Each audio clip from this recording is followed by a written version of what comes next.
महाराष्ट्राच्या राजकारणामध्ये उडाली मोठी खळबळ। एकदाच 20 आमदार घेतायत सगळ्यात मोठा निर्णय। मित्रांनो, शिवसेना नेते संजय राऊत यांनी सगळ्यात मोठी बातमी दिली असून सध्या महाराष्ट्राच्या राजकारणामध्ये काय घडणार याचा उहापोह केलाय। नेमके कोण आहेत ते आमदार आणि ते का येतायत उद्धव ठाकरेंकडे? सविस्तर त्यांच्या नावांसह यादी मित्रांनो आपल्या चॅनलवरती सविस्तरपणे बघूया। बातमी महाराष्ट्राची, बातमी शिवसेनेची आणि एकनाथ शिंदेंच्या शिवसेनेची, उद्धव ठाकरेंच्या शिवसेनेची। मित्रांनो, सध्या आपण जर पाहायला गेलो तर महाराष्ट्राचं राजकारण वेगळ्या पद्धतीनं चालू आहे। आपल्या पक्षामध्ये दुसऱ्या पक्षातील नेते कसे येतील आणि आपलं पोट कसं फुल भरेल या दृष्टीनं काही राजकीय पक्ष आपल्याकडे बऱ्याच नेत्यांना आकर्षित करत आहे। परंतु स्वतः जाणं आणि काही लोकांना दबाव टाकून आपल्या पक्षात घेणं ही राजकीय समीकरणं पुढील काळामध्ये प्रचंड महागात पडू शकतात।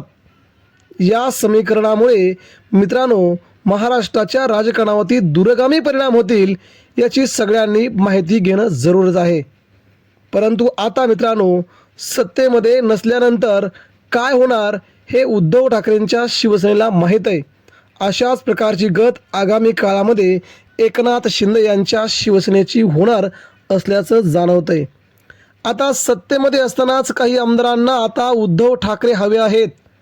ठाकरेंनी पत्करलेलं हिंदुत्व आता आम्हाला हवंय असं आमदार उघड उघड म्हणायला लागलेले आहेत। त्या आमदारांना आम्हाला 3-3 वर्ष झाले तरी आम्हाला मंत्रिपद अजून दिलं गेलं नाही, आम्हाला फक्त आश्वासन दिलं गेलं आहे। ठाकरे मात्र आश्वासन दिल्याबरोबर शब्द पाळायचे असं या नेत्यांचं म्हणणं आहे। आता भाजप देखील अशा प्रकारच्या नेत्यांना आपल्याकडे आकर्षित करण्यासाठी प्रयत्न करत आहेत। एकनाथ शिंदे यांच्या जवळचे काही मोजकेच चेहरे भाजपा आपल्याकडे घेण्याच्या तयारीत आहे। त्या मोजक्या चेहऱ्यांना घेऊन शिंदे गटामध्ये वादंग निर्माण करून सगळी राजकीय समीकरणं आपल्या बाजूने फिरवण्याचा प्रयत्न सध्या सुरू आहे। यामध्ये बडे नेते आणि त्यांच्या पाठीमागे आमदारांची संख्या या सर्वांनाच घेऊन राजकीय नीती अवलंबली जात आहे। मित्रांनो, म्हणजेच आमदार आपल्याकडे कसे येतील या दृष्टीनं भाजपा पावलं उचलत आहे आणि तशा प्रकारची राजकीय समीकरणं आता पुढे येऊ लागलेले आहेत।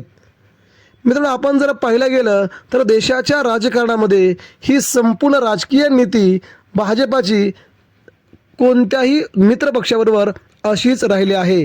उद्धव ठाकरे असो, अकाली दल असो किंवा राजद असो, या सगळ्या पक्षांना संपूर्ण भाजपा मोठीवत गेली आणि आज आता नंबर लागला आहे तो एकनाथ शिंदे यांच्या शिवसेनेचा।